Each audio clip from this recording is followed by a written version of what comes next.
So we're going to be going over the 3 different kinds of demi-tour or half turn. These are also called palm spins.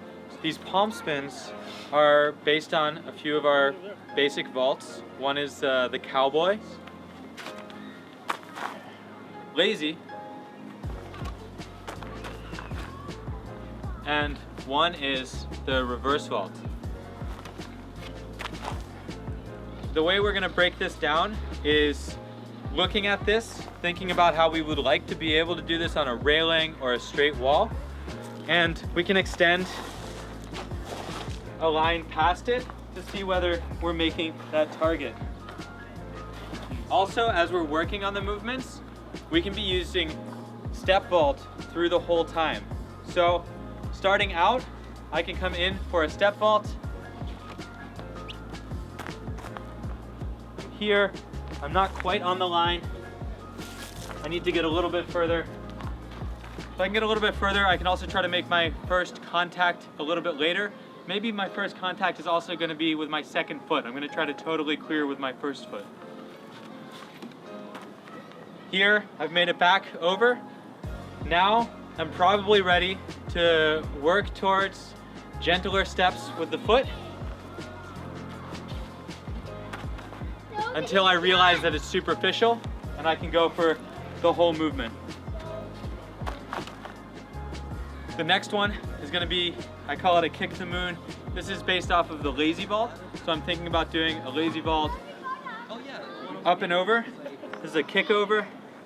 And for this, I can also use my foot. If you noticed, I stepped around the shadow line here. And what I'm doing is trying to make that step happen further and further along the arc. For all of these, my goal is to land roughly where I started. Here you see my foot was just near the edge. If I was working on a railing, I might want to try to step perfectly ball of foot. Finally, when I'm comfortable, I give a little bit more powerful kick, and I come all the way over. The last vault is going to be a reverse demi-tour.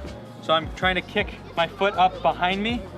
And for this, I can also use my step vault. So even though I'm kicking my right foot back here, my opposite foot back, I'm going to be trying to come around to my left foot.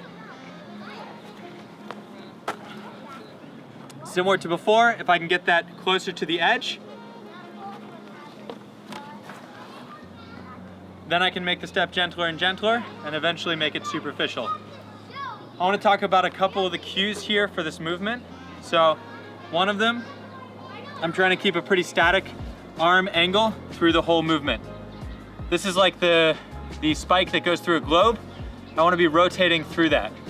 Another is I want to be in a tight ball. If I'm in a tighter ball, I'll be able to rotate faster.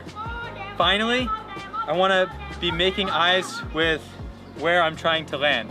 So I should be able to look and place my feet. That look changes my spine and helps advance the whole motion. So it's really important.